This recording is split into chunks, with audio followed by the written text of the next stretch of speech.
I'll apologise in advance if you can hear the sound of lawnmowers outside. There's nothing worse than your neighbours getting on with a job that you've completely stalled at. It's deep. It's deep from the word off. Even the apologies. It's genuinely, there's people outside doing their little patches of grass either side of my wee tiny patch of grass. So it's fitted in quite a bit. Right, Andy Kershaw, the BBC Radio 1 DJ, the world music enthusiast, the world music expert, brother of Liz Kershaw. He died last week or maybe the week before, very recently anyway. Andy Kershaw died, and you get the news flashing up in your phone. As I did straight away, I thought about something I've mentioned before in these podcasts. If you like the Smiths or you're interested in any way in the Smiths, particularly the song Big Mouth Strikes Again, and I did say last week, I did say on Friday night that the top six fixtures, the post-split fixtures, would fly in, 5 games in the space of 3 weeks. It'd be over before you know it, and now we're finding this the longest week, the longest 8 days known to humanity. It's absolutely dragging in. So that's Big Mouth did indeed strike again. But if you like the Smiths, you're sitting at the back door, for example, you got a few cans, you got the headphones on, and you're listening to the classics of your youth on YouTube. You'll see that you can get the album version of Big Mouth Strikes Again, but probably more popular, and the one I always listen to, is the live version, not in front of an audience, but live on the Ogley Whistle Test back in the 80s, and it's Andy Kershaw. Andy Kershaw is introducing it, and he says, before he brings on the Smiths, he's standing in front of them, and he just looks at the camera, and he says the classic line, which is so classic that I'm almost certainly going to forget it. Last night I sat down and I tried to compose a list of the truly great British bands of the 1980s, ones whose recordings and legacy would endure. After an hour, I was looking at a piece of paper with only one name on it. The Smiths! Straight into the jangly guitar, double jangly guitar, because Craig Gannon, the fifth Smith, he's playing that night as well. So when that came out, that's what I listened to that all the time, and I straight away when I saw the news that Andy Kershaw had died, hadn't heard anything about him for a few years. I went straight on to Blue Sky, on my Blue Sky account. I thought I'd got to do a really meaningful post here that sums up how much this means to me. And I did, and I can't remember, what did I say exactly? It was something about scratches and records. Like my dad's a big Rolling Stones fan, and my sister and I ended up being Rolling Stones fans because we grew up, anytime he got a drink, he had a wee drink in him, he would shove the Stones on, and it was the actual albums that he'd bought in the 60s when he was a teenager. He bought his original Stones albums. He was putting on the vinyl, not just a wanky vinyl collection. This was all you could get at the time, and on they would go. And of course there was jumps because there's little scratches all through the vinyl that had been on the go for decades, had been getting applied to a turntable, not always in the most sober fashion over a few decades. So my sister and I grew up loving all these songs, these classic Stones songs, and finding out that some of them weren't Stones songs. Of course, they were all kind of blues and soul artists and that they were copying. But you would maybe on the radio a few years later, somebody would be playing the Rolling Stones, the same song for that, but it would be a pure version, if you like. There'd be no glitches on the recording. It would be a brand new piece of vinyl or whatever, and you think, oh, that's what it's supposed to sound like. You're expecting the scratch, you're expecting the little jump, but you hear the whole lyric and you actually don't recognise it.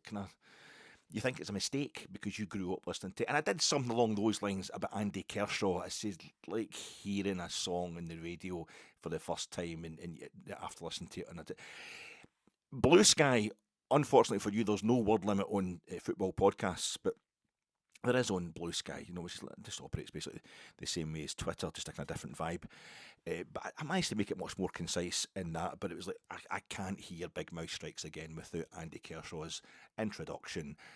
Craig Gannon might be the fifth Smith, but for me, Andy Kershaw will always be an intrinsic part of that particular song, that particular Smiths classic. It was great. It was a real tearjerker, and I posted it. I hit post, and I sat back and I waited for the retweets and the like, or the reposts and the likes to come flooding in. I thought, what will I do to occupy myself while I wait for that adulation? And I thought I'll read the actual article, just read about poor Andy Kershaw, and I was reminded something I'd completely forgotten. It was he went to jail because he'd harassed the hell out of his partner of 17 years, whatever. They moved to the Isle of Man, and he totally harassed her, and the minute he got out of jail, he went and harassed her again and got arrested again. It's like, oh, he'd been thinking about when he was in jail. And as somebody who, I feel as if we really need to, you see the way women are treated in Britain, all over the world and all that, really conscious about doing what I can to maybe try and help that out, try and sort out that situation for women, to try and sort of, and the reason I'm on Blue Sky is because Andrew Tate and Elon Musk and their horrific murderous sexism and all that they're on Twitter now. Elon Musk saw the kind of scumbags on Twitter, so I thought I can't. You don't know what happens. You don't know what goes on in folks' private lives, not. But it seems like Andy Kershaw just would not let the women alone. So I had to remove that. Post, and it's maybe that's so. Alec, you were mouthing off on Friday about Rangers going to win the league, and that's the metaphor going on here. No, I wasn't. I don't think I was mouthing off about us going to win the league. I'm maybe having a go at Celtic fans or Hearts fans who think it's all in the bag now, or that Rangers are out of the equation. Some Rangers fans out there think that's it, done and dusted. We're out of it, and Danny Röhl should be kicked out of the job as well.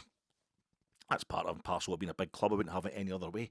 But no, let's not start writing the headlines. Let's not start getting the posts up there ahead of schedule. Andy Kershaw's dead. Maybe not appropriate to use that as a comparison. But it's been that. I'm not trying to get away from the fact that it's been a hell of a few days already since that result on Sunday. The one good thing was on Monday, Mastermind and University Challenge are no longer on. They both finished. They both had their finals previous Monday. So there's no Mastermind or University Challenge on, so I couldn't be humbled at home 2 days in a row. But I did think about another BBC quiz, slightly different format. It's not the public, it's celebrities, but QI. Remember, it used to be at Sandy Toksvig now, but it used to be Stephen Fry, and the famous Stephen Fry, intellectual, comedian, director, actor, the full works. And I remember him being quoted by the madly eccentric Gordon Strachan in a post-match interview when he was Celtic manager. I remember the BBC journalists and all that going, what was he talking about? What's he going on about? And it proved to be absolutely spot on. Celtic lost at home to Motherwell in the kind of run-in to the 2007-2008 campaign when Rangers are heading for a quadruple. It seems like we're certainly heading to a European final in Manchester, or I don't think we hadn't played the semi-finals yet, and that would have a big bearing on how the league actually went. But Celtic had lost at home to Motherwell on the Saturday, and on the Sunday we went to Tannadice, and this was the last time I was at Tannadice. I was at the game, and we drew 3 each. And it's kind of, I should really be winning that game, but it's like Celtic have dropped points. We've moved further ahead of them. It's in the bag. It's just all fun. It's a nice, exciting game at Tannadice against Dundee United. I don't know about that. And then, of course, when Celtic end up winning the league at Tannadice, funnily enough, that season, other factors involved, as in when we were scheduled to play our semi-finals and all that kind of. Celtic made other things happen, as they're doing again this season when things get tight. But I thought back to Gordon Strachan's post-match interview on Radio Scotland on Sports Sound, which I was listening to gleefully on the Saturday, and I always quite like Gordon Strachan. He comes out with some good stuff. And he can be a nasty get as well, but it's for the benefit of his team, and he was never that kind of bitter way with Rangers. He never tried to pretend that he was Celtic through and through when he's actually more Celtic through and through than Martin O'Neill ever was. Martin O'Neill, who gets such mileage out of making one school trip, being on the terrace and at Parkhead when it was empty during a football trip or a school trip when he was a kid. And he mentioned Jock Stein was the manager at the time, so that's him. He's aligned with Jock Stein straight away. And like Gordon Strachan being attacked at Pittodrie and at Parkhead by Celtic fans invading the pitch. Growing up in Scotland, a Hibs supporter, but you're playing Scottish football your entire career as a player. So he's much more closely connected with Celtic, and yet never made a thing about it. Never tried to pretend he was a total Celtic man. And some of the stuff he comes out with on foot was really quite good. Became a bit of a caricature of himself later on, but we all do that. Sorry. So he was asked, I don't know what he was talking about, but the interviewer, the reporter, is basically wanting to kind of just surrender. Are you going to pack in your job? And I was talking to my Celtic supporting mates at work on the Monday, and they're like, he's got to go. That's it. It's done. League's done. We're handing everything to you. You're going to get to a European final as well. You'll probably win it, and it'll be. I actually had these conversations with Celtic fans, and that'll take away everything we did in 2003. I was okay, right, fine. Say music to my ears. But Gordon Strachan said he ended up his interview by saying, listen, I think they must have been asking him about his position or how he thought the league was going to go, if that was it done and dusted. He says, listen, I've been reading Stephen Fry's autobiography, or the latest Stephen Fry autobiography, and at the end of it, he's got to say, I think it's at the very last page or the very first page, he puts it in the book in a way that's meant to completely stand out. And he says that the last bit of advice, or the first bit of advice I would give anybody: don't worry. Worrying is useless. There's nothing to be gained by worrying. Just don't worry. I've never read the books. I don't know how it goes, but this is how Gordon Strachan ended his interview. You'll never get anywhere by worrying. It's a waste of time. Just don't worry. And he ends up, of course, Celtic. Don't worry. Do a bit of borderline cheating with the fixtures and stuff like that. That would be the Celtic board that were up there with Mr. Lowell that was doing all that kind of stuff. But proved to be true. No point in worrying, because they ended up winning the league anyway, didn't they, that season, after they'd lost a big game at home to Motherwell. I went round, I will talk about the football. I went round to Bingham's Pond on Saturday morning, about 10 o'clock, about 10ish or something, Saturday morning. Andy, you know, legend of this here pod, you know Bingham's Pond and that as well. There was guys fishing. There was guys actually fishing in Bingham's. That's the first time I've ever seen that. I've lived around about here for like 20 years. That's the first time I've ever seen folk actually in Bingham's. Do ducks eat fish? I had no idea. I didn't even know there was fish in the thing. I mean, there's lots of birds, there's swans, and there's herring there as well. But herring, they eat rats and that as well. There's tons of rats and mice round about Bingham's Pond. But I don't even know there was fish in there. But it wasn't just like a couple of wains with a wee net in the end of a cane. This was proper boys with the gear, looking like the Waffen SS and all that. And one of them was in the reeds, you know, and they've got, I don't know anything about fishing, but the gear looked expensive, the wee seats and that kind of thing, the wee collapsible seats. Two of them are sitting at the bit where folk usually feed the pigeons bread. But they had the net, they had like 4 rods, 2 rods each cast right out into the middle of the pond. And another fella along the way, I'm seeing boys and that, they were in their 30s at least. And they're looking at folk as they walk past, like, don't make any noise, you'll disturb the fish. I'm like, I never realised it was different. And then the next day, I'm going to the game, and I suddenly realised I'd taken the wrong turn. It's that was a left turn, but it's the correct turn, the way I would usually go. I've been going to the games for years, but there was a wee bit of work getting done on kind of Great Western Road at Annie's Land Cross towards just maybe for a few days, maybe for a week or so, that had narrowed the roads that way. So I'd go a completely different way to Ibrox. And we'd beat Aberdeen, beat Dundee United. We had all these great results when I was going that way. And I just kept going that way. But the other day, I just turned and I went the way I used to go. And I thought, I'm not going to turn back now, double back to go back the route that I used to go.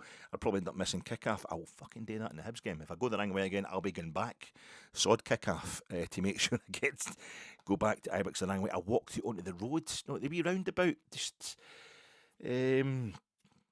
which street's that comes up? That'll be the Brimlin Road. When Brimlin Road crosses looking at Edmondson Drive, end of Shield Hall Road, that big roundabout there. The one Stephen Gerrard's driving around in the video of him turning up the St Mirren game. We beat them 3-0 to all but seal 55. Usually it was on the pavement usually, but this time I just went onto the road because the fans were starting to take over. Didn't have to worry about the traffic. So there'd be things like that, but in a different turnstile for usual. Like 3 or 4 turnstiles I can go in. Craig boy sits in front of me. I met him on the concourse. I usually don't meet him until he's in his seat.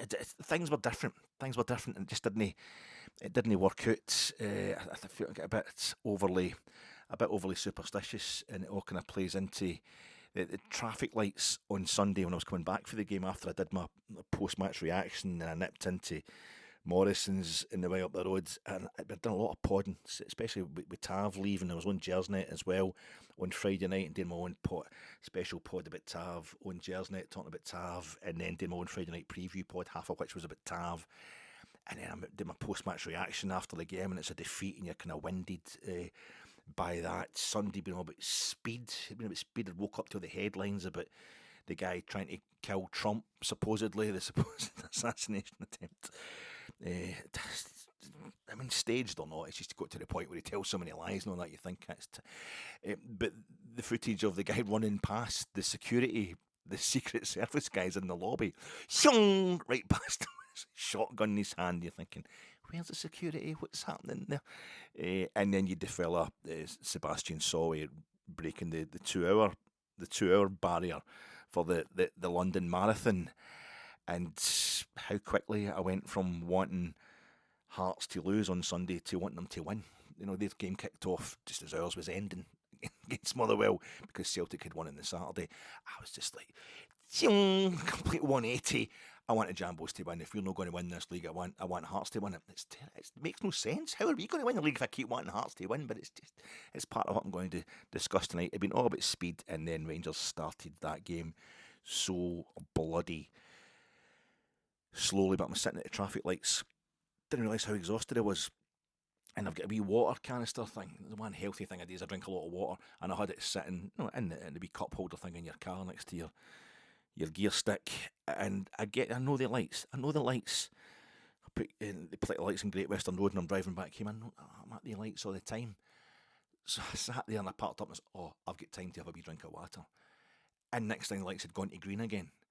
And it wasn't a different setting. It was me. I'm so slow, so exhausted, so I don't do well in the heat. It was very warm. On Sunday, I'm nearly 24 stone, 57-year-old. Nearly, it doesn't help, but I'm not usually that slow. And I did that thing where I'm like, the kind of thing that usually annoys me if somebody isn't ready to go, on the G of go at the lights. I'm like, for Christ's sake, get a move on. That was me. I was that person. And not only that, but I panicked. So I was like, oh Christ, I need to put this water down. And I dropped it. And I ended up putting it in. It jammed. And the handbrake, so I let the handbrake off. The handbrake was getting propped up. So I'm getting pulling round this corner. And it's going, ding, handbrake still on. Ding, handbrake still on. I was like, Christ almighty. I was in a bit of a state. Things had gone from very, very fast to very, very slow, and it felt like the whole world was collapsing in roundabout. Is how you doing, folks? This is your Fatek. Isn't it just absolutely typical that the one time we can't wait for Rangers to play again, we need a pick-me-up. It's the longest space possible between two games on so-called consecutive weekends. We had the 2 weeks off because we won in the Scottish Cup semi-final, but that was all right because we'd won 6-3. We'd scored 6 goals at Falkirk in our previous game. We're right up the backside of Hearts. It was looking good. We wanted the 2 weeks to milk that, and then we proved why on Sunday. But no, we want to see Rangers again. We want them to come out and have a chance to respond to what happened on Sunday, and yet we've got to wait. It's a football weekend I'm talking about here. It's usually Friday through to Monday. So we've played on the Sunday at 3 o'clock, and it's the following Monday at 5:30 at night, the stupidest kick-off time ever. I take a lot of that's got to do with the fact that Celtic are at Easter Road on the Saturday. But that's what we've got to wait to. This is so. In lieu of that, let's have a wee kind of bit of mutual consolation. A circle werk. No, circle. It's the circle. It's German. In honour of Danny Röhl. Circle werk. Let's do the work in a circle. Kind of gestalt therapy type thing. Let's have a talking cure. Let's talk it all out with each other. Let's sit down in a circle. Hello, my name's Alec Anderson, and I'm utterly addicted to Rangers. And things only gone too well. Debrief of the weekend against Motherwell and look forward to not so much the game against Hearts, just generally the last 4 fixtures and how we think it's going to go. Pod coming to you in association with Gersnet. Check out Gersnet on Sunday. I've not had a chance to watch it myself yet because I'm so slow. I nearly died trying to go home for the game. Things are going very slowly. I need to recover. But it's Jamie and John, I think, had the bad luck. They're doing the brave thing of fronting up and talking about Rangers' performance on Sunday. That's still on the Gersnet YouTube channel, available across all other streaming platforms as well. I'm sponsored by that, and I'm also sponsored by Sports Washing, good old Sports Washing. And a new brand of Sports Washing. It must be new and improved Sports Washing because it's getting me into... I basically become... It's almost working on me, I can see when there's sports washing going on. I've called it out, even though it's a light version of sports washing with our new owners. There's medical insurance. Andrew Cavan has made his money through. That's pretty scummy, but it's nowhere near as bad as what's going on in the Emirates and Qatar, Saudi Arabia. So a bit of sports washing, but it's starting to get caught out by it. That game last night, PSG against Bayern. I'm recording this on the Wednesday night. In fact, I'm probably going to miss the start of Atletico Madrid against Arsenal. So no doubt that will be like 4 each in the first half and an absolutely boring second half there over in the Metropolitano. But last night I'm watching that game. It's absolutely insane, and you're thinking, PSG are evil though. The money's evil, but the football's getting better and better, and you can't help being totally entertained by it and maybe wanting Bayern to win and then enjoying PSG's attacking. It's really great stuff, but it's Then they bring Rangers into it. As the game goes on, Rangers are getting brought into it. And it's like you're like the sports washing, like we power wash somebody doing the paving out the back, and you're the neighbour that's looking over, going, you missed a bit. I'm getting to become the neighbour that's going, you missed a bit there, which is basically approval of the sports, of where it's coming from. You're used to be machine, like, your dog. Get the guy today who's not got the hand that you chopped off because he stole stuff. Now, obviously he'd not be much use when it comes to that. Other the boy that used to date, but then you found out he's got a boyfriend, so you executed him. Now, you can't get them to do it, but you did the sports wash, and like, you're looking over at the fella doing the sports wash, you think, that's quite, you're getting interested because they brought Rangers into it because it's PSG. When PSG got to 5-2, I thought, wait a minute, if they get to 6-2, it's not the same as 6-1, but when Eintracht Frankfurt beat us in the second leg in 1960, 59-60 season, the last season that Hearts were champions of Scotland. Also the season that Rangers were beaten 12-4 on aggregate in the semi-final of the European Cup by Eintracht Frankfurt, which very few people know, but I certainly know that's the biggest humping on aggregate in a semi-final ever received in any European club semi-final, as we currently understand European club football, and definitely in the European Cup / Champions League. They kept doing that horrible thing. I think I usually hate just talking about Champions League records, or just talking about Premier League records. Oh, most goals in the Merseyside derby, and they're talking about Mo Salah, and I'm like, where's Ian Rush getting mentioned? Where's Dixie Dean getting? No, it's because they're doing the Premier League era post 1992. There was no football started in 1992. But last night I was quite happy. Don't be mentioning Rangers here. Just make it about the Champions League era. Ironically, the first year of the Champions League, we were in the semi-finals. Although we had a goal away from the final without having to play a semi-final. It was one of the 2 seasons. There was no semi-finals in the European Cup or the Champions League. It was that kind of European Cup / it was the previous season was the European Cup. They played the group style. They practiced the group style before they branded it Champions League the following season. So 92 European Cup, 93 Champions League. In between, that was the 2 seasons with the actual semi-finals. Then they'd one leg semi-finals and things like that. The semi-finals come back, but I thought this is getting towards the same number of goals as the second leg at Ibrox, 6-3 to Eintracht Frankfurt, 9 goals. And if PSG can get to 6-2 here, even, then Bayern will open up, because the German teams famously, one of the biggest ever humpings in a European Cup semi-final was Hamburg, HSV getting Real Madrid back to their place in the 79-80 after losing 2-0, I think, at the Bernabeu, and then they beat them 5-1. Was it 5-1? 5-1 in the Volkspark Stadion. Kevin Keegan and all that, man, he counts. That was great. The Germans love to go for it. You remember how we beat Werder Bremen 2-0? It wasn't a semi-final, but remember we beat Werder Bremen 2-0 in the way to that final in Manchester in 2008, and the absolute pounding they gave us.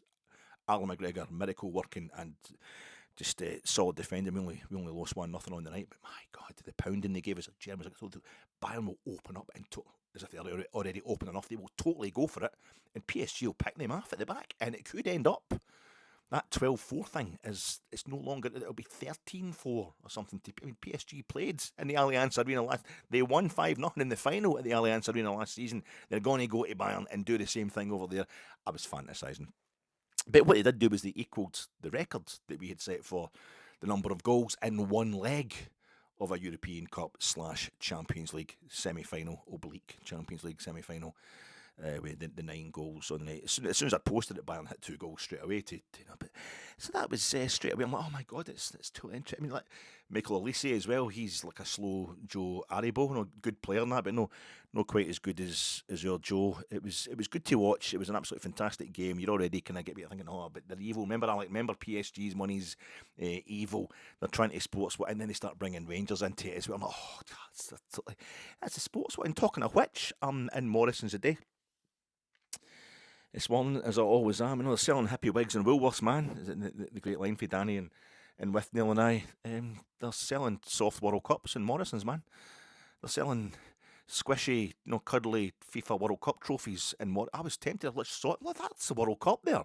Is it a pencil case or something? No, it's just a squishy World Cup. 12 quid. I thought 12 quid's a bit steep for that. I really want to get one of these. Just stick it in the window to show allegiance with Scotland during what's going on in the summer. But I looked at it's FIFA, actual FIFA stuff, and I stood back, and it's a FIFA shelf. FIFA shelves. There's a FIFA bit in Morrison's now, and it's all official FIFA stuff. And that's it. I was tempted. I want one of these things. They're 12 quid. I really want one, but I can't give the money to, Infantino and him sooking up with, that's 3 dictators in the trot now. The last 3 World Cups have gone to absolutely horrible people. Infantino's awful, but it's a sports watch. It gets you in there, doesn't it? The World Cup this summer, and that made me think. But no, there was a beautiful thought at the end of it all. World Cups. Spain 82, that game was at the Parc des Princes last night. I'm talking to you on Wednesday night, you probably see us Thursday at the earliest, but I'm talking about the game I was watching the night before I went to Morrison's. Bayern losing 5-4 to PSG in the Parc des Princes, and that's what the Parc des Princes was when France, amongst other things, France won Euro 84, their first major tournament. It was in between. And France was the European Brazil they were at that time, with the great players Platini, Tigana, Alan Jerez, all these guys. And they lost the World Cup semi-final in penalties to the ugly, horrible, brutal Germans in Seville. The Sanchez Pizjuan losing the penalties there, we know about that. In 82 World Cup, and Karl-Heinz Rummenigge scored, but it's Tony Schumacher that was taking out Patrick Battiston, breaking his neck, basically. And 86 World Cup, the Germans beat them again in the semi-final 2-0 in Mexico, and it was horrible. But in between times, France, and it made me think about teams losing, the fancied teams. And of course, the 82 World Cup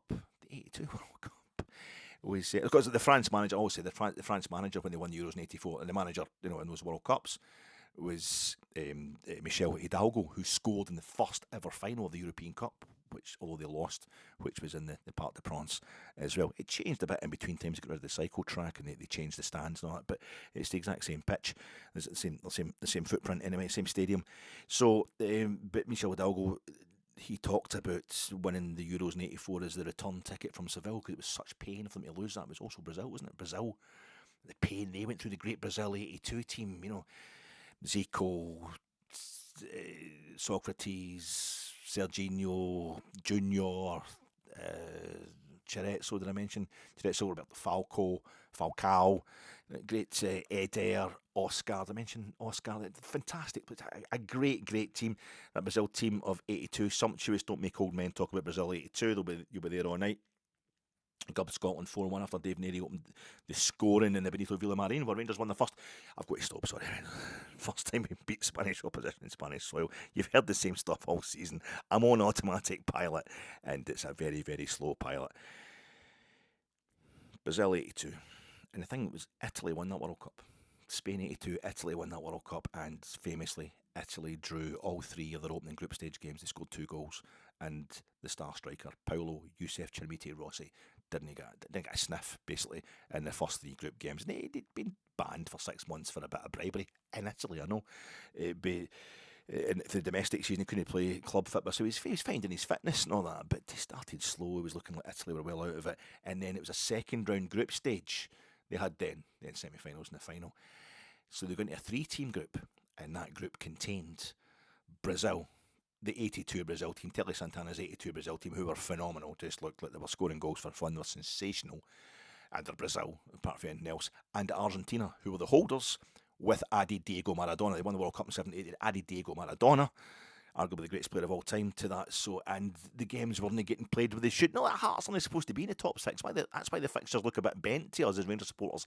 Hearts only supposed to be in the top 6. They finished 7th last season, and even if they are, they're not supposed to be top of the league. So, and they treated Brazil, Argentina, Italy any time in their history, making them play 3 second round groups, effective quarter-final group stage. No, at the Nou Camp, went to Barcelona, but it was the Soviet Union and Belgium, and Poland, 2 countries where folk weren't allowed to travel, and Belgium, the biggest support in the world. They get the Nou Camp in that group, but it was Brazil, Italy, and Argentina were in La Saria, Espanyol's all ground. That's why it's so iconic. It made it all so iconic because it's rammed, it's mostly terracing, and it's beautiful. Rangers trained there before I'm sure they would be trained at La Saria, as well as Montjuic, before we played in the final in '72 in Barcelona. Get to the point, Alec. That Italy team is totally expected to get. They're supposed to be the whipping boys of the group, and it doesn't quite work out like that, does it? It doesn't quite work out like that. Italy go, and doesn't it matter? They've started really badly, and then they start scoring the goals, and they get both Argentina. Claudio Gentili is not in any way gentle with Diego Maradona, but Shirley, Tardelli, Paolo Rossi, a young Giuseppe Bergami, Alessandro Altabelli, just a phenomenal Italy. Enzo Berzot's Italy, and he says to them before the final against the Germans in the Bernabeu, don't worry, boys, because the Italians are anorexic. Look at pictures on that; they're anorexic, all of them. Don't worry, boys. Speed will beat power all the time, like the big brutal Germans, Horst Rubesch, Karl-Heinz Rummenigge, built like tanks. So don't worry, speed will beat power all the time. But this Rangers team has speed and power. Let's Italy 82 the shit out of this.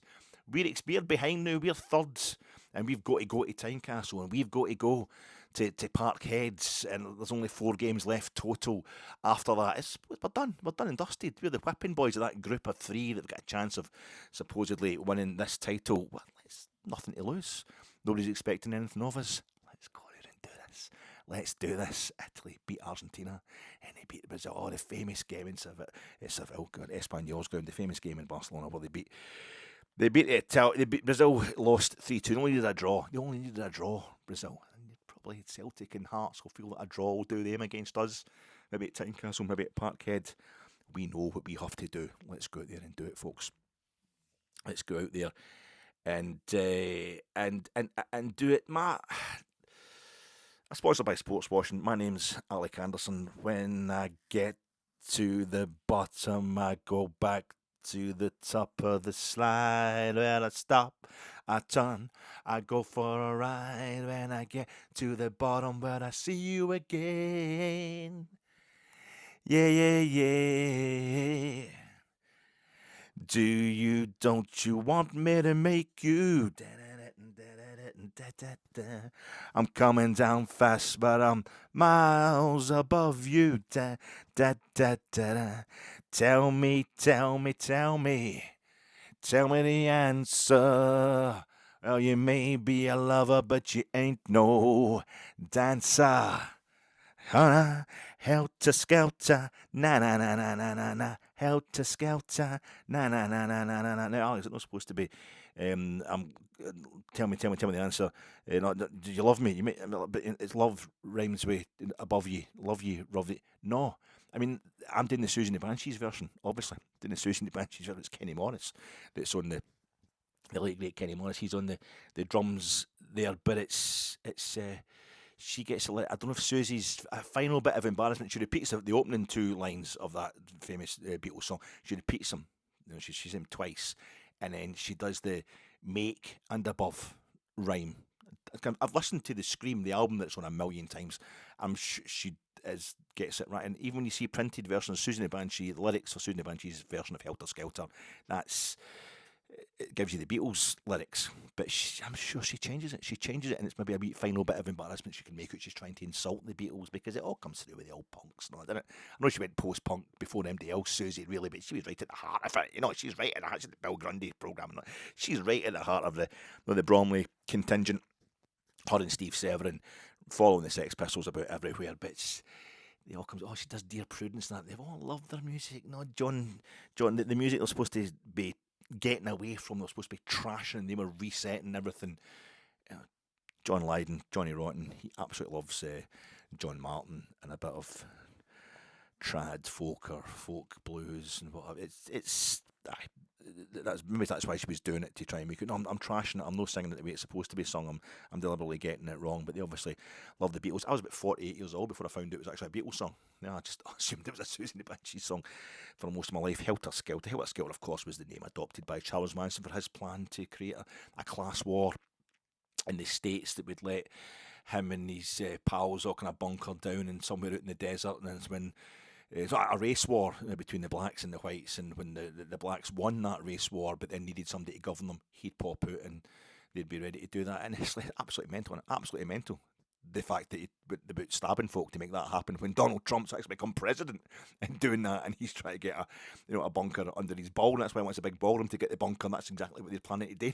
Didn't he go out and stab MD in public and like that? If you're going to have a race war, you just make sure folk can't get jobs and they get jailed more readily than anybody else and stuff like that. And you hear them doing that way, it's much more subtle. So that's Helter Skelter, the old Susan the Banshees there. And a bit in Helter Skelter, when I like the next bit where you may be a lover, but you ain't no fucking dancer. And as a kid listening to it for the first, it's amazing, she's swearing. That turns me on, it's so transgressive. but I need to watch. I can't have that at the beginning of a podcast. It used to be, I think it was Frankie for Jersey that first helped me and Colin. Did podcasts, post-match reaction pods. You can't, if you swear in the first, it was, I think, first 30 seconds, and then it was the first 7 minutes. I think you can swear as much as you like now on YouTube pods on YouTube. But if you swear in the first 30 seconds and the first 7 minutes, it takes away. They'll know, but YouTube won't post it in the algorithm, won't shoot it through the algorithm in the best possible way to. It will hurt your views, basically. It will hurt the numbers if you swear. And I've found, of course, when doing my own podcast, there's no way I can do a match report after these games. My brain's addled with the nerves watching Rangers. I'm going to do my snagging items later on just to verify that. All the mistakes I made on Sunday's references to the actual game itself. But the one thing you can do is communicate your emotions. So this is what we're doing just now, just sharing, other Rangers fans, how we're sharing just now. And to do that, after a lot of Rangers get to do that without swearing is usually... Because when you meet folk in the street, you go on the Edmondson Drive or Copeland Road or whatever, and you see folk that you know, and you just look at it and you go, fucking shite, wasn't it? Absolutely fucking shite. No, you go and see I used to go and see the games on the Saturday, and if you go and see your granny or something on the... you go see your lovely granny on the Sunday, and were you there yesterday? Aye, fucking shower of shite there. Aye, what an embarrassment. It's hard not to, even if you win, fuck yes, it's really difficult not to swear, but trying to keep the swearing down, because people have sensitive ears to these things. You don't want me swearing all over your internet. I try to find, I like the see you next Tuesday. That's a good way of saying the C word, isn't it? I don't know who developed that thing, that see you next Tuesday, because it's a bit like text. The texting where you'll see in you, but you're also hearing it as see. I'll see you, but you're seeing it as in text speak.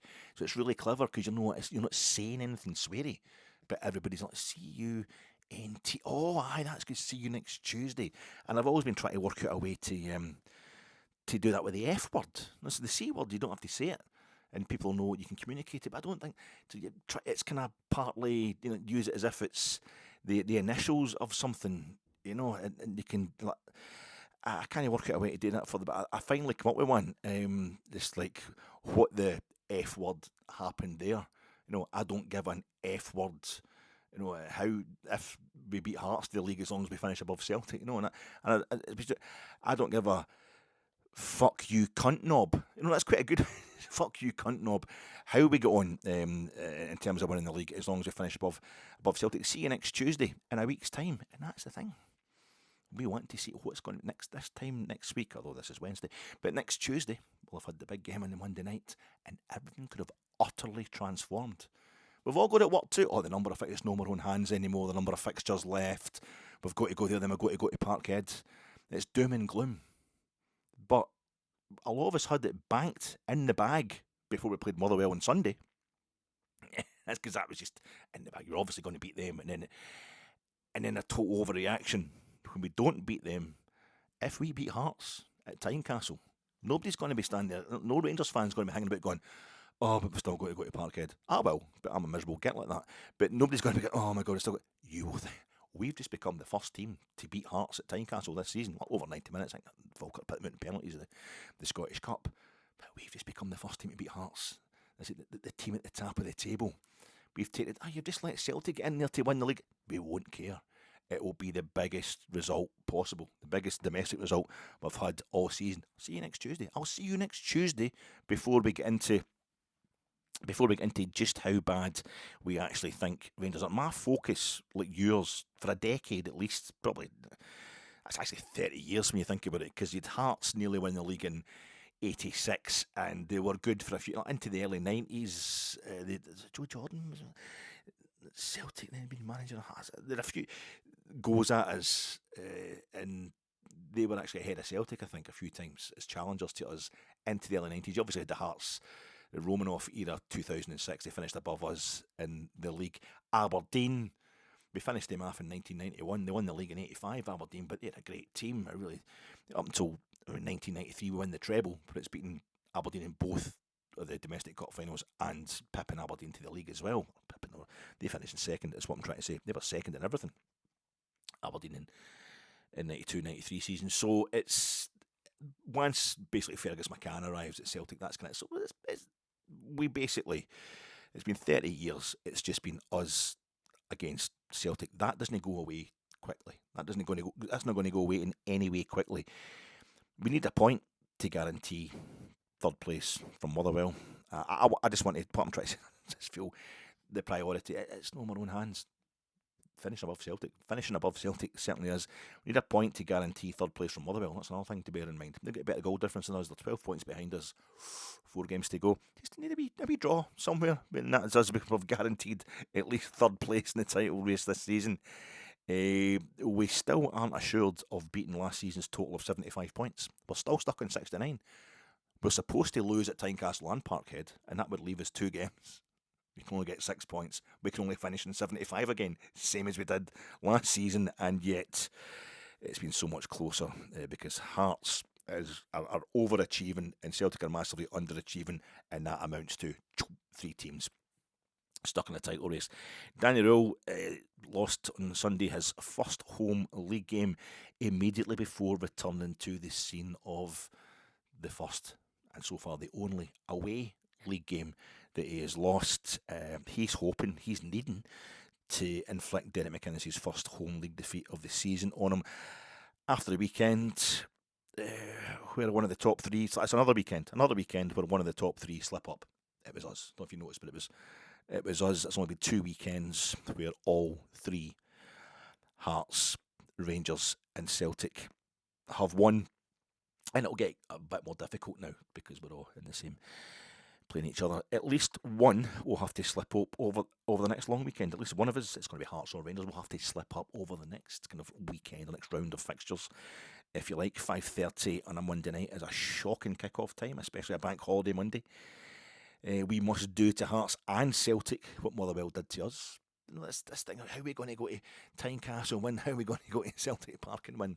Fucking Motherwell going to come to Ibrox and win? It's been done, and it's been that kind of season, and there's no reason we can't do that.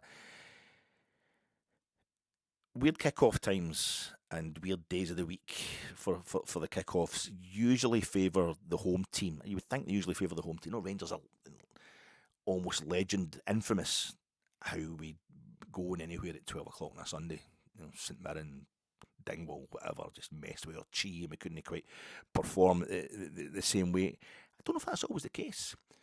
Everything's away from home and strange for us anyway. The ground might as well be anyway. It doesn't really matter. Whereas Hearts, they're like, well, it's Tynecastle. We win here. This is our home ground. It's the same support and all that. We'll be on the same kit. Everything seems familiar, but there's something quite, and I can't quite put my fingers because it's 5:30 on a fucking Monday night, and you didn't have to take the Waynes to school on Monday morning because it's a bank holiday. But it's going to be maybe a bit weirder. If something's different in a really familiar circumstance. Maybe I'm stretching it, but don't give up. We haven't lost a league game in 2026. We hadn't lost a league game in 2026, so it's probably better that we got that out of the way in April. Imagine getting into May and we still hadn't lost a league game. We still hadn't slipped up properly. It's reverse psychology, but keep believing. This is what it means. We had the big tifo there.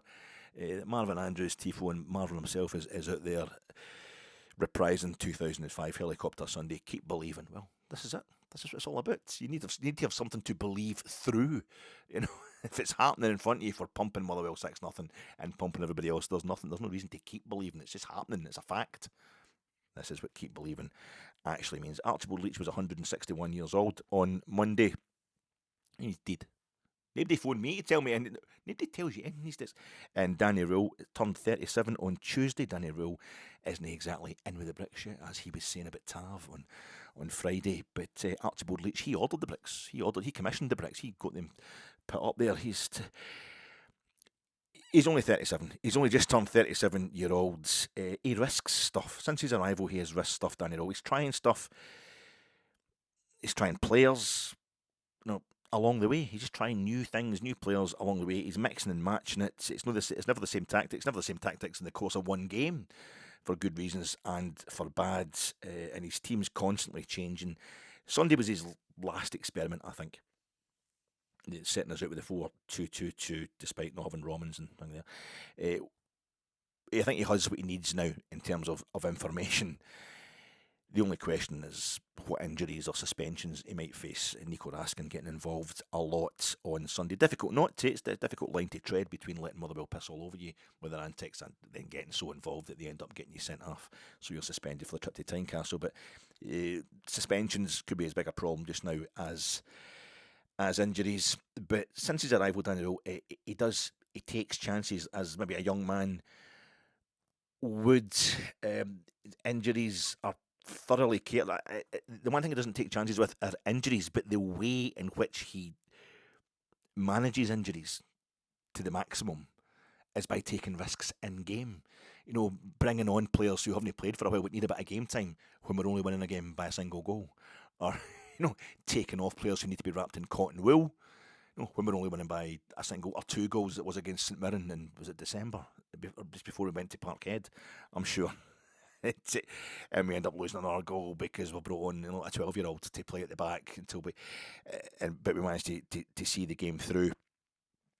Injuries are thoroughly covered, and in an often risky way he does that. But while he won the second half on Sunday, again, after losing the first half, the same as it did at Falkirk, this time it wasn't enough, didn't win it by enough. He's used to recovering bad statistics. He's used to recovering from bad stuff, bad situations. Is Daniel. Recovery is what he's all about. That's how he made his name at Hillsborough. Sheffield Wednesday were down. They were they're getting relegated now. But it's not his fault anymore. And he's completely overachieved with Sheffield Wednesday in the 2 seasons that he was there. And it's what he's done since he arrived here. 8th place. Well, we're in. I know it's been. He goes on about it. He stopped talking about it now. Now he's talking about the cup finals. He's talking about winning the league. But that's why he kept mentioning we were in 8th place. As we got up to 3rd and we got up to 2nd. And we've touched first. We're a few hours in first place after the win over Dundee United, just to prove that we can completely scale the heights. It's all about recovery. Hearts struggled versus 9 men on Sunday against Hibs at Easter Road. They had a hot weather camp as well, a training camp. They were away, I'm pretty sure. Devlin and Shankland come back from their kind of long-term injuries. That was hampering them, but they've got other injuries now, Hearts. Celtic are used to winning, yeah, but not when pushed all the way they aren't. Listen, Callum McGregor, they've got an edge because they're used to winning stuff. Well, Callum McGregor's captaincy didn't help them in the last 2 domestic cup finals.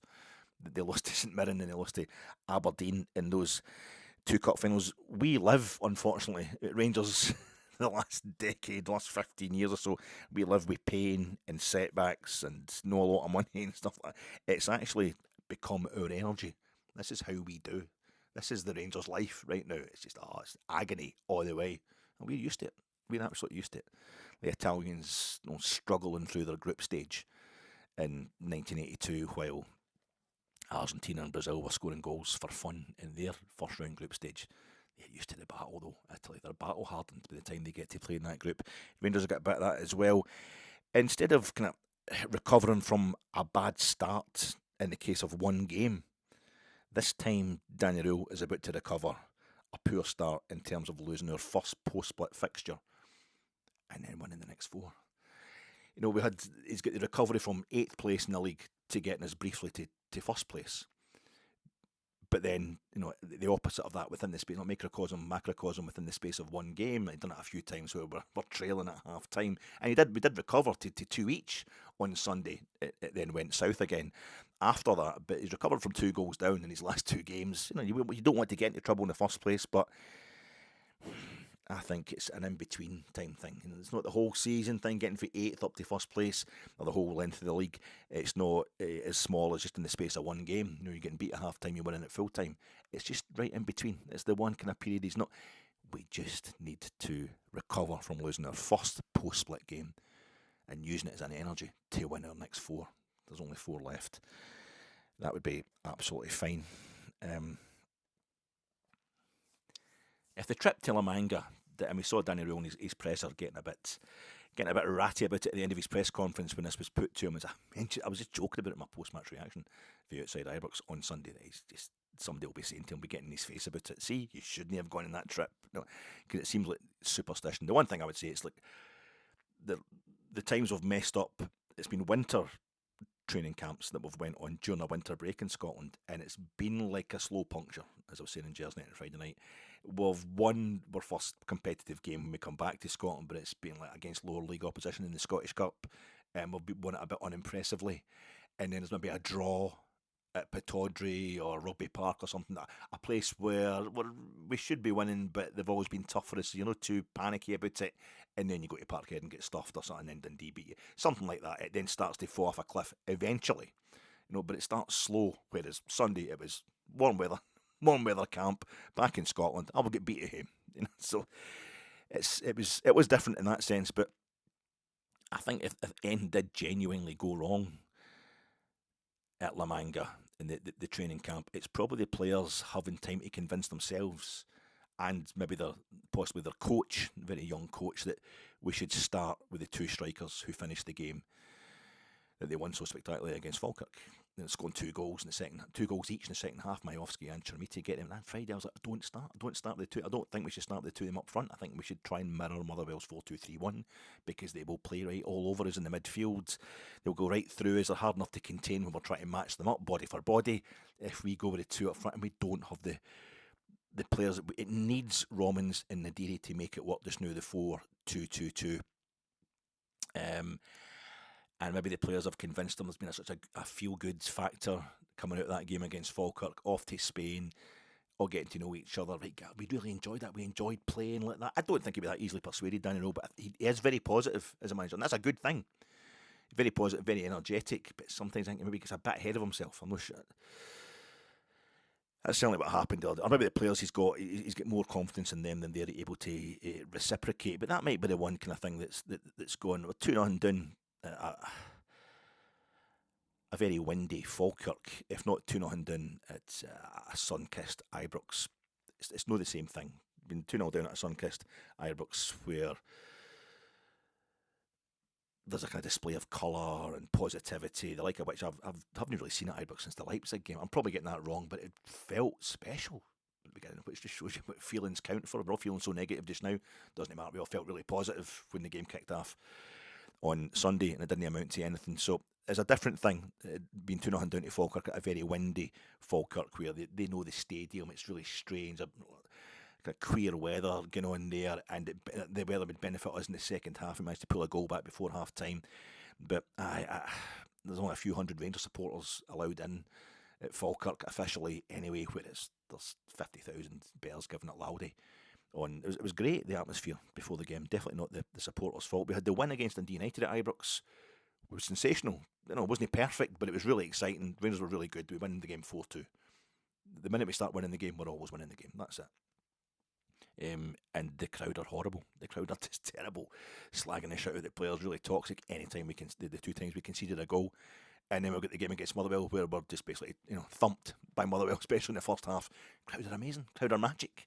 It's weird heading towards the full package the same way as Danny Röhl's trying to get Rangers towards being the full package. But we're conceding too many goals. We're starting poorly when we start well against Celtic at Ibrox, for example, and we're 2-0 up against them within half an hour. We end poorly. It's bitty performances. The shape was all wrong. The 4-2-2-2 was all wrong because of the way Motherwell playing, because of the players we had populating the roles in that shape. Skov Olsen, in the squad, but doesn't get a game.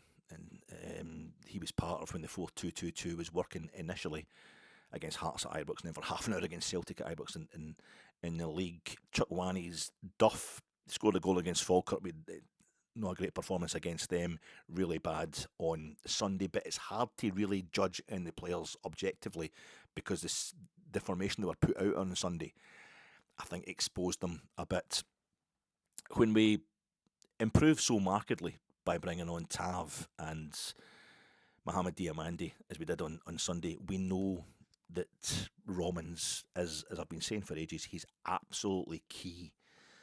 He's as key in the left wing, in the left wing back role as Tav is in the right wing back role. He's key there to the 4-2-2-2 work. And Tav wouldn't play if Romans was playing. We would have Dujon Sterling out there as we started on Sunday. So without Romans and without Nadiri, that special link man who runs and links stuff up from midfield to the strikers in a way, as fellow strikers, in a way that Bojan Majowski just can't. I'm afraid it's been proven beyond doubt, but he just can't.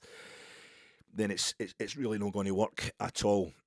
So we need to revert fully to the Parkhead 3-1. But that didn't involve Tav in any great extent.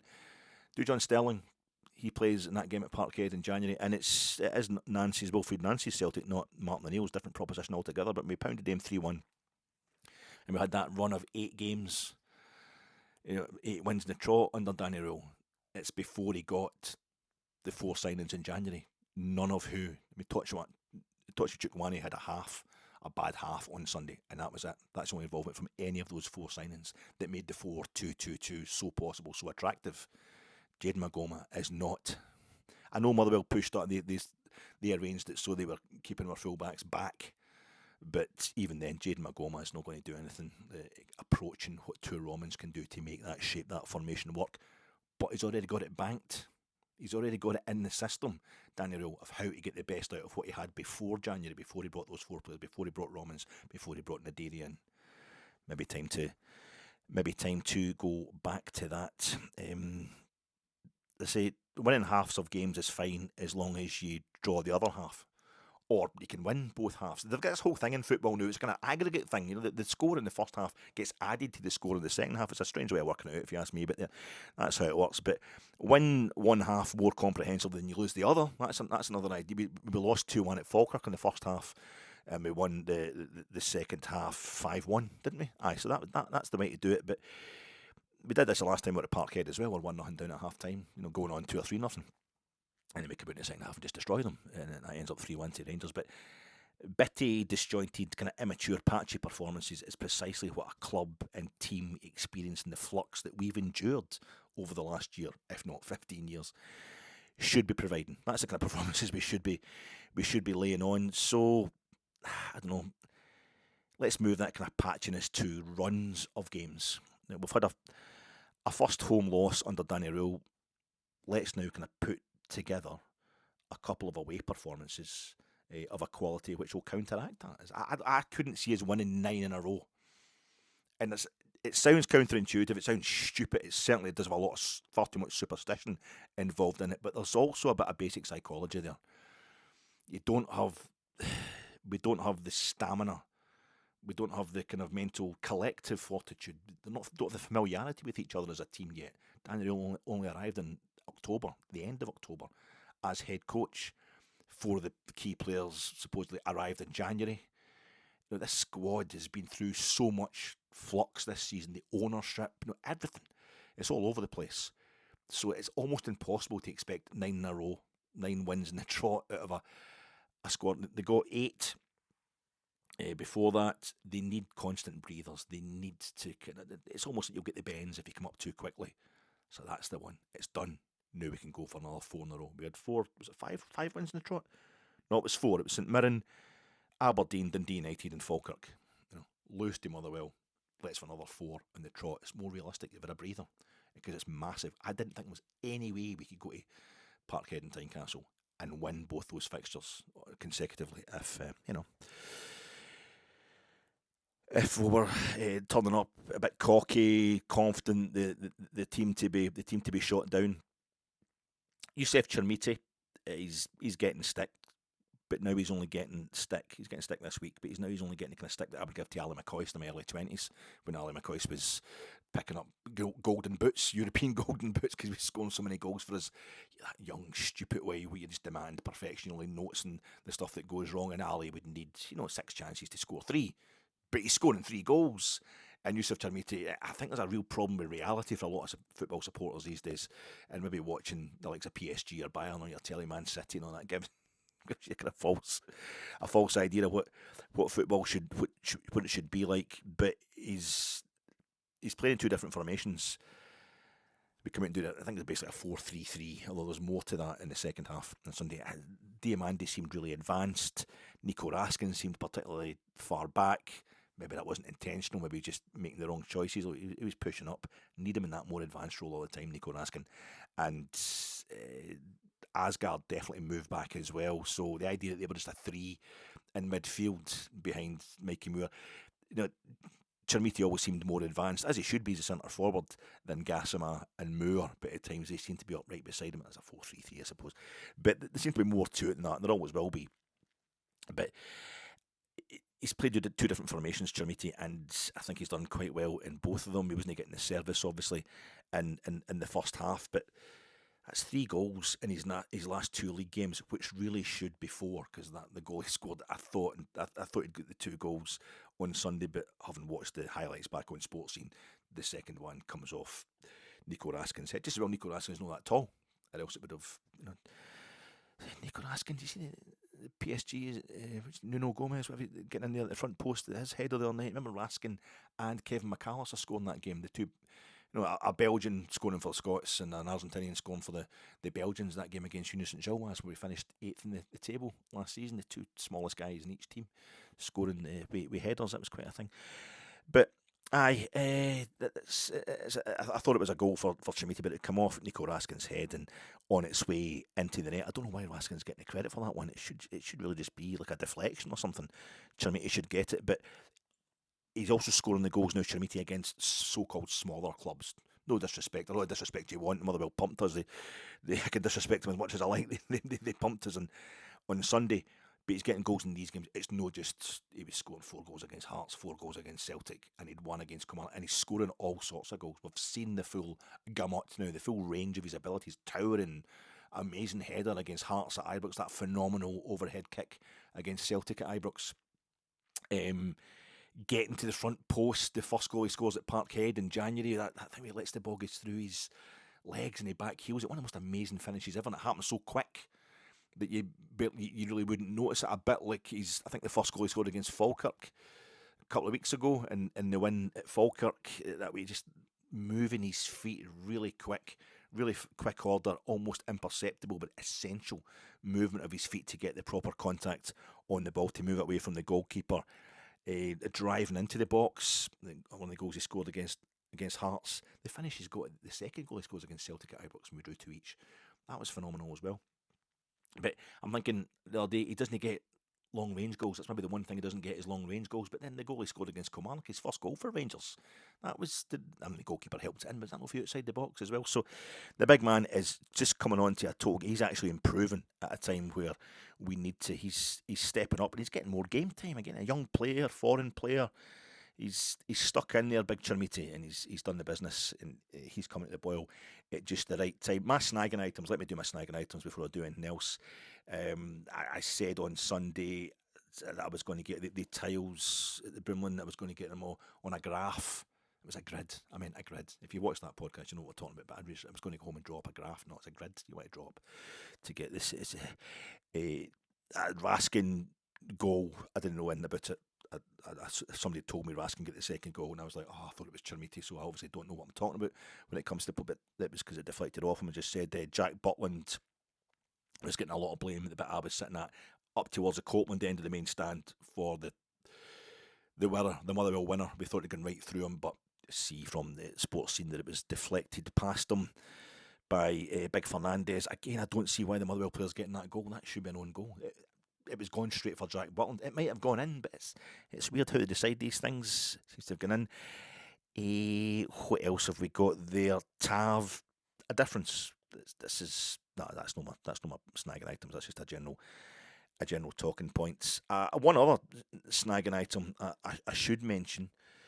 The third goal wasn't from a Rangers corner as I thought it was initially, but it was a Rangers attack that their goalie just picked up and threw the ball out. That was quite. And also, I forgot to mention the fella sitting next to me who was playing snooker during the game in the second half. This guy I'd never seen before, and there was a couple of folk that usually they didn't turn up on Sunday. I think one was a Chelsea supporter, the boy, and I think he was probably doing it Wembley for Chelsea against Leeds.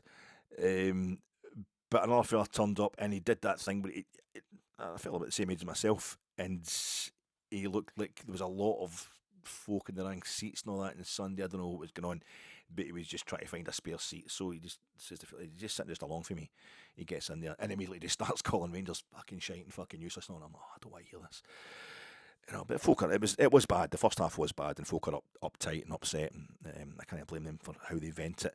And then at half time, he gets the phone. I thought he was watching for the Crucible. I thought he was watching the World Snooker on his phone. Maybe he's got a bet on it or something like that, just to pass the time at half time.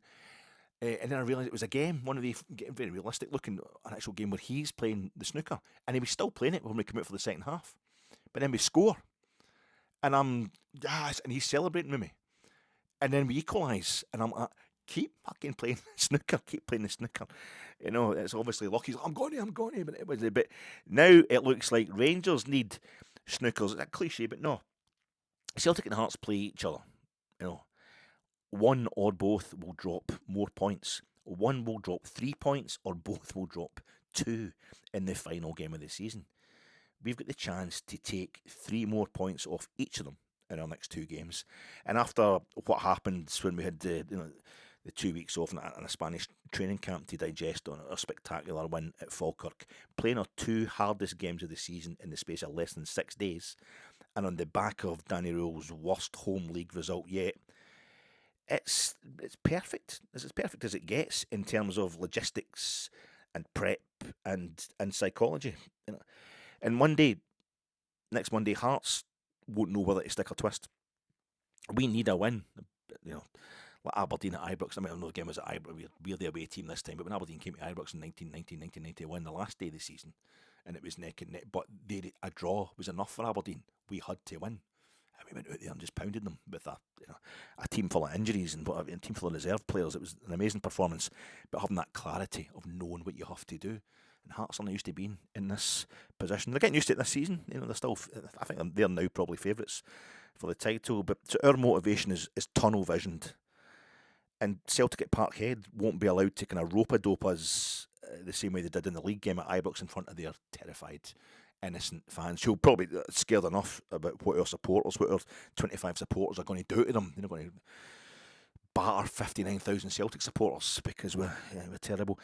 But I don't think the Celtic crowd will let Celtic sit back and dig in the way they did against us at Ibrox. So they'll have to come out against us, and you have to give us a bit of space in behind them at the back. And by that point, they too might be thinking a draw here, and that's us above Rangers, and we've got Hearts coming to Parkhead in the last day. They might start getting a wee bit hedge-betty, a wee bit of a hedge-betting mindset about them. It's difficult to note. Danny Röhl's press conference was quite a thing. His post-match presser on Sunday, I just got into watching that on Monday. It was a lot of generalisations, a lot of truisms, a lot of cliches. Clearly trying to kind of rally the troops and all that, but he's not quite got it to pull it off with the Scottish media just yet. He was saying, keep believing. That was his thing, keep believing. And it's the first line he was mentioning in the presser was just keep believing. I think we're all supposed to sit there and go, yeah, Danny, you know. And it's good that he thinks that, and that's what he's telling the players. And I love him. I think he's definitely a guy we should keep him as a head coach. But it's no convincing. It's no convincing when he does that kind of stuff. Just keep believing. Okay, next question. Joshua Barry giving it. Aye, why did you have to change everything at half time then? He was saying that in the first half, he didn't think the players were on the front foot enough. And he refused to say that the shape was wrong, even though he changed the shape at half time.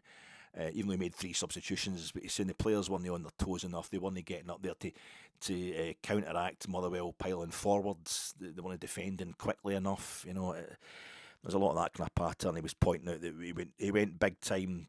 He's not been a guy for talking about controversial refereeing decisions, but he was saying we should have had this penalty, which I never even had. I mean, at the time, it's up the other end of the park from me.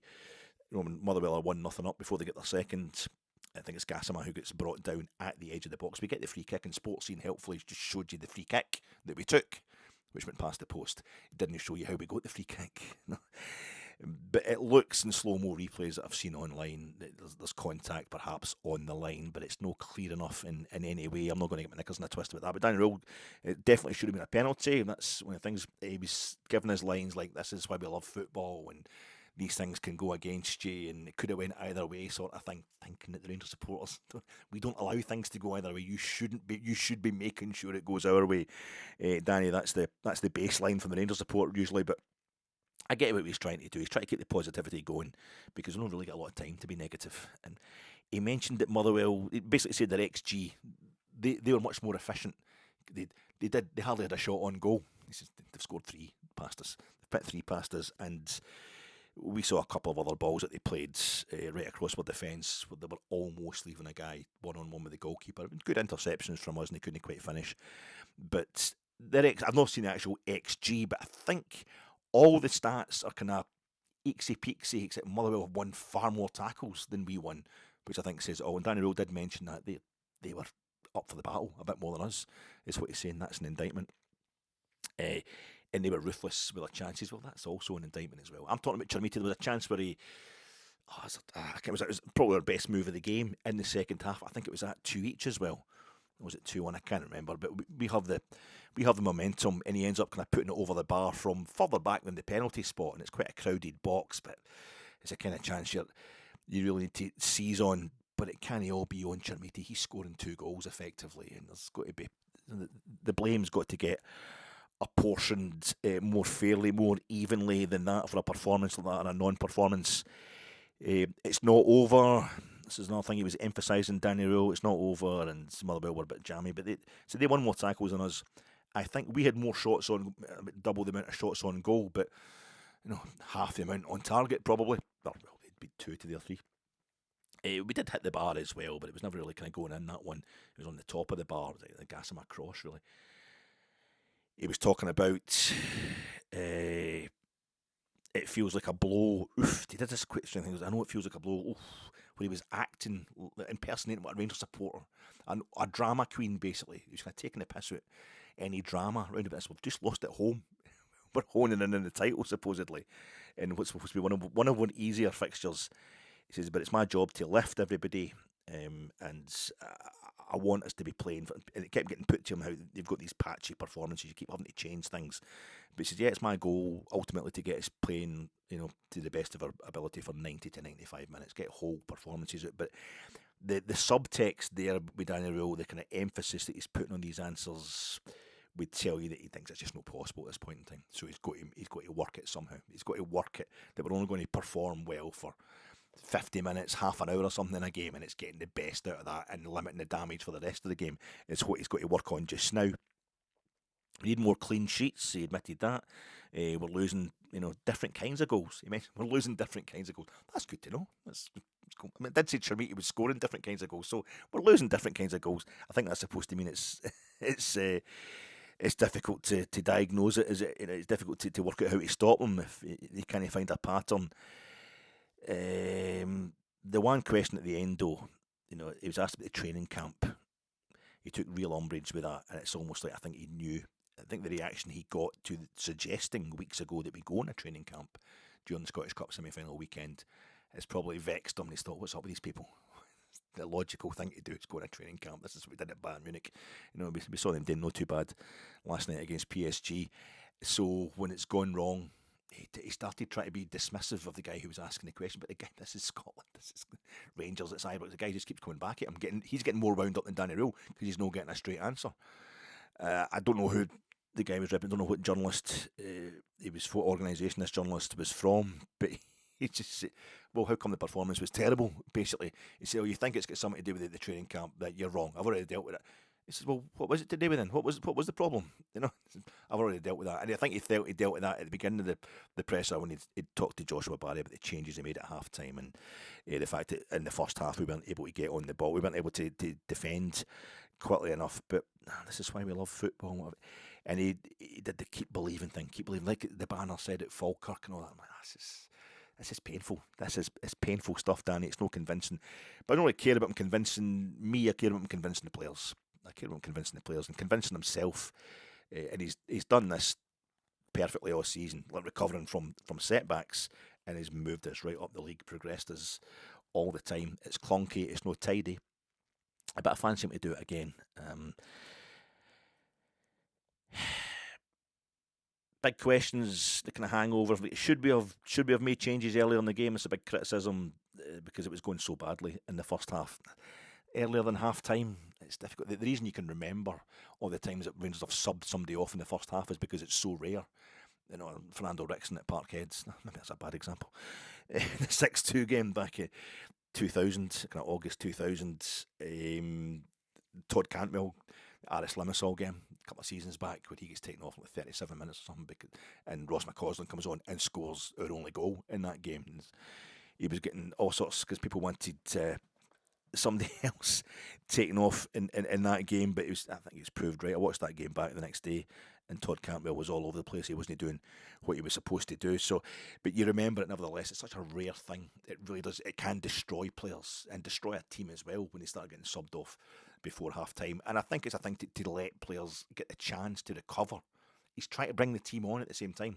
This is what he's trying to cover injuries, he's trying to bleed new players in, he's trying to protect players that he wants for the next fixture. He's doing a multitude of things within games, Danny Röhl, and one of them will be to try and the players need to be able to teach themselves how to rectify stuff on the pitch. I've been talking about that in previous pressers. They did it against Falkirk to a certain extent. Took one, they pulled one back just before half time. They made it 2-1 at half time. That gave us the basis in which to build. Didn't happen this time, but I think the way I was watching it, you could basically start changing the team after Motherwell's second goal, which is 25 minutes into the game. That maybe caused a kind of ill will or just so dispiriting for the players that are involved that we couldn't really recover from in the longer term until the end of the season. Through these 4 games, where we need everybody as upbeat as possible, and that's why his presser seemed so kind of clanging with the general mood, Danny Röhl, because he's trying to keep everybody upbeat and focused.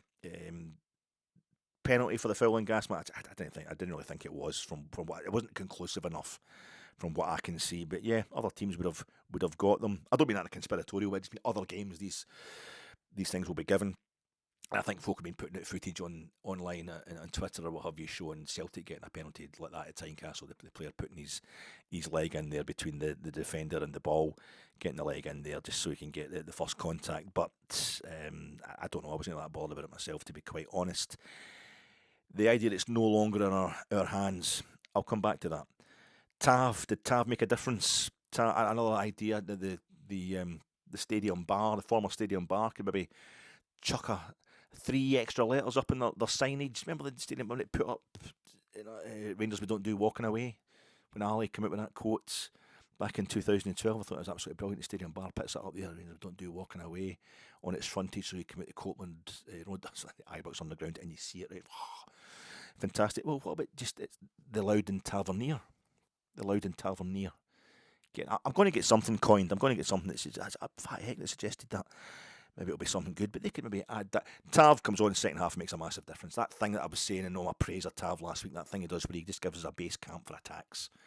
He made a wee Rick that nearly let Motherwell in for another goal, but he's putting the cross in from a set piece as well. When you're a team that can really use set pieces, we've got Fernandez to win the ball in the box. We've got Tav to deliver the set pieces. That's what we do. We're so bad at beating the first man when it comes to crosses and it comes to his corners and free kicks into the box with everybody else in the park except Tav. He has his moments as well. But the second thing he does is he puts the ball to the back post. Big Fernandez on his head, and he can knock it back across goal for Big Chermiti to get in there, just totally out-height Motherwell. He did the business, Tav, but I don't know if it means he starts at Tynecastle. I don't know if it's that. I don't know how we're going to play it at all. I'm a wee think about that. But Jack Butland's distribution, he was not to blame for the third goal Motherwell scored. In fact, he was probably going to save that and save the vital point. But his distribution in the game, he's throwing the ball out. Again, he's obviously been told we want to get kind of counter-attack, the gegenpress stuff against Motherwell. And he's maybe the players he's throwing the ball to aren't switched on enough. There was a few he was apologising for, but his distribution from hand and foot was pretty poor. But I don't think Jack Butland's going to be the goalkeeper next season. It was a particularly bad one, which makes you notice that when you notice it couldn't have been that bad. As bad as that of late, so we'll just put it down to a bad day at the office. It's no longer in our hands. This is something that people have been saying, Rangers supporters have been saying, and it certainly technically maybe it isn't, but finishing above Celtic is, in terms of winning the title wasn't in our hands, but finishing above Celtic still is, and that's, for me, has always been the main aim for this season, and that's sacrilegious. It seems both really small-minded, like you're trying to, and really convenient. You're trying to change the ultimate. The ultimate aim is always to win the league. We want to win the league, of course we do. But for me, the focus is about finishing above Celtic. That was the first thing to do. The first thing, the dominance Celtic have had compounds itself, and they end up getting more money. They get access to the Champions League, and they end up with more money than us, and that lets them maintain their advantage over us. Now we've got the new owners in, but they're only putting in a set level of money. They're wanting to make money out of Rangers. They want Rangers to earn their own money as well, no doubt about it. But the first thing is to stop Celtic winning. I'm not really bothered a lot of times if it's us anymore. It's much preferable, it's much more enjoyable if it's us. But the first thing is to stop Celtic winning. The second thing is for Rangers to be winning the trophies,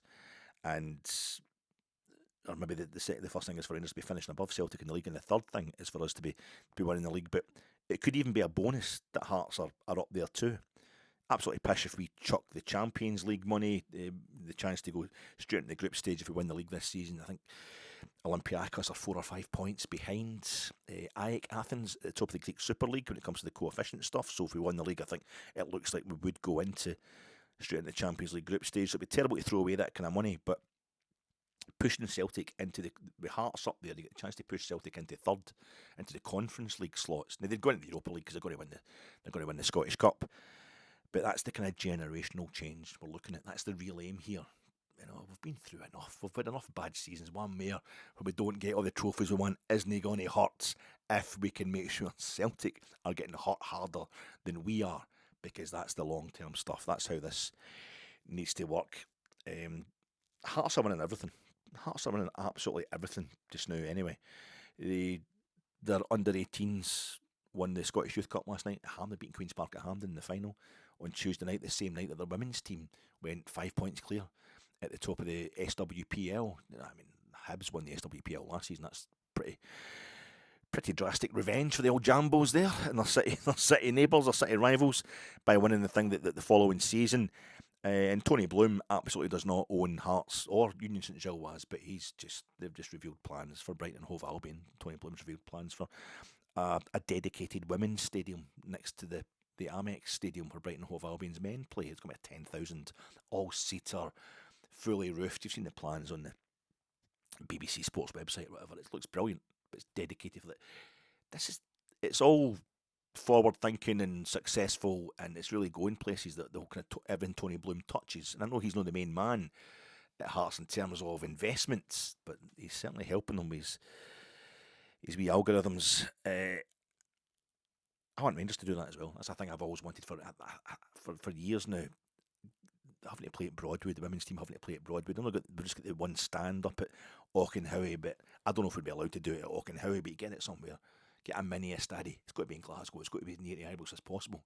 Our own mini estadi, and the youth teams could use it as well. Maybe just a 5,000 capacity, the same as the AOK arena that Wolfsburg, a really successful women's team in Germany. It's in the same kind of park, the same big kind of parkland that the men's stadium, the Wolfsburg men's team's stadium is in. But get their own dedicated stadium, so have to go to Broadwood and stuff like that. And also make it a bit smaller. See if I suddenly became like a billionaire overnight. And these podcasts obviously going to drive me to that level of success, like Mr. Beast. I'm going to suddenly start making the millions. I think I wouldn't say to Rangers, no, make me a director. I wouldn't try and get on the board and like that. And I'm not going to buy you any players or anything like that. But I'm going to build you. Let me take care of the planning, the design. I'll find the nearest, the best spot possible in Glasgow. I'm going to build us a mini estadi for the women's team and for the youth teams and that. And just maybe the men's team. At times there'll be games we're playing, maybe a wee friendly or something. You could play it there and let a crowd in. And I would have maybe like one stand, a really smashing kind of 5,000 capacity stand on one side of the park with all your facilities and that, and raised the front rows about 6 foot off the ground, a bit like Hamilton Accies. I would spend some of my money on finishing off it's no Hamilton Accies anymore. They're playing at Broadwood. But New Douglas Park, I would get the 2 stands on the other side of that, and I would get another big, massive terrace I would get on the opposite side at Falkirk to close these grounds off. And then this mini estadi for Rangers, I would have other 3 sides, all one sweeping bit of terracing. Good kind of 4th bank size terraces behind each goal, but then both sweeping up into this massive kind of 4,000 capacity terrace that's down the side. Down the side of the opposite the stand and a big roof on it, and I get it painted blue like they do in Argentina with the. I've thought about this far too much, but that's what we should get. What am I talking about? Aye, it's about finishing above Celtic. When we, after the Second World War, our Iron Curtain team and all that, Willie Woodburn and George Young, etc., they were sharing the league with Hibs. It was us and Hibs. You know, if Hibs won the league 3 times, late 40s, early 50s, we won the rest of them. If Hibs finished first, we finished second, and vice versa. Like 50,000, 60,000 games between us at Easter Road. There's 100,000 at Ibrox for league games between Rangers and Hibs. Back in the day, it was 147,000 or something for the Scottish Cup semi-final between us. And we're sharing the titles with Hibs. And then it segues into, you had like 1954 Celtic win the double. It was the only title they won before Jock Stein arrived after the Second World War. 1938 and 1954. Then Aberdeen won the league in 1955. And then it's Rangers and Hearts. Hearts win the league in 58 and 60. We win it in between times. And then up to Dundee win it in 62. We win it in 61. Dundee win it in 62. We win it in 63, 64. Then Kilmarnock are champions in 65. When I was a kid looking at the lists of all the Scottish title, when I was looking down the list of champions of Scotland, the 9 in a row that Celtic had would stand out and really hurt me. But then I'd see how it was just looked like lovely, beautiful, halcyon days just before Jock Stein arrived at Celtic, where Rangers would kind of share it about. Even in the 30s, the 20s and 30s, it's Motherwell are challenging us just as often as Celtic are, and they won the league in 32 in between, either in the middle of kind of 8 Rangers title wins. We won it, I think, 5 in a row. Motherwell won it, we won it the next 3. The very first league title, the very first time we were champions of Scotland, we shared it with Dumbarton. So there's always, we want another 9 in a row. We're not going to get that anytime soon. You know, another 8 years at least before we get 9 in a row again. But Hearts just look like this is the announcement of a new era, perhaps, in Scottish football, and I want it to be us and Hearts. I'll take that. I'll take that just now when we get, because it's so bad for so long. I'd be quite happy with that, and getting above Celtic, pushing them down, is as important as us actually winning the league. The best way to do it, of course, we get the Champions League money, and Hearts finish second, and you shove Celtic down the way. But it might end up Hearts finishing second is enough for them to be getting on with, because they're doing so well. They've got it so well organised. But I think it's far, far from over. There's a lot to be done by the other teams, by the other 2 teams that are challenging for this title that look like currently they're running away with it. They very much are not, and I think Rangers, this is what we had to do. We had to slip up against Motherwell, and even a draw would have let us we wouldn't know whether to stick or twist going to Tynecastle. We're going to, listen folks, I'm going to come back on Friday probably and have a much briefer podcast talking just about Danny Röhl's pre-match presser. If it is on, maybe it'll not be till Saturday, but I'll come back before, a couple of days at least, before the game on Monday to have another chat with you. But that'll do it just now. I'm going to run off and see what's happening with Atletico Madrid and the Arsenal. But things might be bad. The Arse might have completely fell out of it. That might be it. We might not win another game of the remaining 4 games, but I find that very, very difficult to believe. We haven't done anything. We didn't, it's Danny Röhl's first loss at home in the league, yes, but that's what we've been doing all season. Losing one and then bouncing back in bigger and better style. I think it's still all to play for Rangers. Right, I've got to go now because I've got blisters on my fingers.